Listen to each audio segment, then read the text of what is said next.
महाराष्ट्र विधानसभा चुनाव की सरगर्मियां दिल्ली से लेकर मुंबई तक काफी तेज हो गई है। महायुति, महाविकास आघाड़ी दोनों ही गठबंधन चुनावी मैदान पर उतर चुके हैं। लेकिन इन सब के बीच सबसे बड़ी खबर ये है कि उद्धव ठाकरे किसी भी हाल में महाराष्ट्र के मुख्यमंत्री नहीं बनेंगे और ये फैसला किसी और ने नहीं बल्कि जनता ने सुना दिया है। आयरन भारत शुरुआत से ही बोलता रहा है कि उद्धव ठाकरे सीएम बनने का सपना तो देख रहे हैं, लेकिन ये सपना कभी पूरा नहीं होने वाला है। और अब तो जनता का भी सर्वे आ गया है। जनता ने भी फैसला सुना दिया है कि वो उद्धव ठाकरे को सीएम देखना नहीं चाहते हैं। हालांकि महाराष्ट्र की जनता किसे सीएम की गद्दी में देखना चाहती है और किस पार्टी की तरफ जनता का झुकाव है, सब आपको बताएंगे। लेकिन उससे पहले आयरन भारत को जरूर सब्सक्राइब कीजिए। नमस्कार, मैं मंजू रुधियाल और आप सभी का स्वागत है आयरन भारत में। दरअसल महाराष्ट्र में विधानसभा चुनाव के लिए महाविकास आघाड़ी और महायुति गठबंधन की तरफ से चुनाव प्रचार अभियान शुरू हो गया है। चुनाव जीतने के लिए सभी पार्टियों ने अपने दिग्गज नेताओं का बड़ा कार्यभार सौंप दिया है। भाजपा की तरफ से जहां महाराष्ट्र के हर गलियों में बटेंगे तो कटेंगे का नारा सुनाई दे रहा है, तो वहीं विपक्ष भी अपने वोट बैंक को साधने की पूरी कोशिश कर रहा है। इन सब के बीच एक सर्वे सामने आया है जिसमें महाराष्ट्र में एमवीए को बहुमत मिलता नजर आ रहा है। एमवीए मतलब महाविकास आघाड़ी, जिसमें कांग्रेस, शिवसेना, यूबीटी और शरद पवार की एनसीपी शामिल है।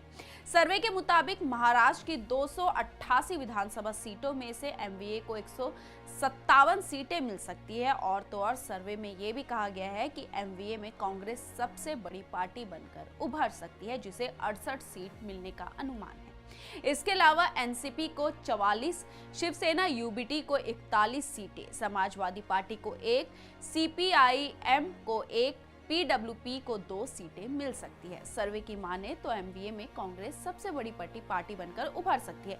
लेकिन सच ये है कि ऐसा नहीं होगा, क्योंकि ताजा उदाहरण हरियाणा में कांग्रेस का क्या स्थिति थी ये कोई भी नहीं भूला है।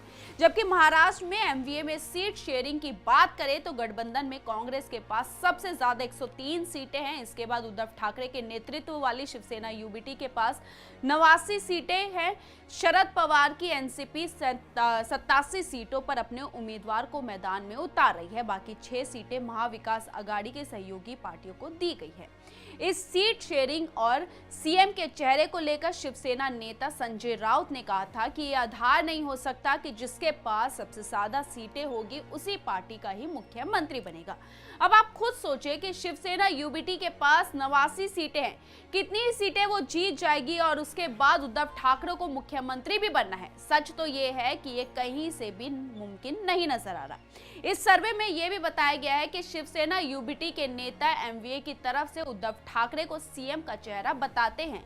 अब कांग्रेस अगर सबसे बड़ी पार्टी बनती है तो फिर सीएम पद को लेकर खींचातान देखने को मिल सकता है। 2019 में हुए महाराष्ट्र विधानसभा चुनाव की बात करें तो उस समय कांग्रेस को 44 सीटें मिली थी। सर्वे की माने तो इस बार कांग्रेस की सीटों में करीब 50% की बढ़ोतरी हो सकती है। 2019 में शिवसेना 2 हिस्सों में नहीं बटी थी। तब एक ही पार्टी हुआ करती थी जिसके कर्ता धर्ता उद्धव ठाकरे थे। लेकिन पिछले विधानसभा चुनाव में शिवसेना को 56 सीटें मिली थी। यही हाल एनसीपी का भी है। 2019 में जब शरद पवार और अजित पवार साथ में तो एनसीपी को 54 सीटें मिली थी। लेकिन अब दोनों पार्टियों के 2 टुकड़े हो चुके हैं।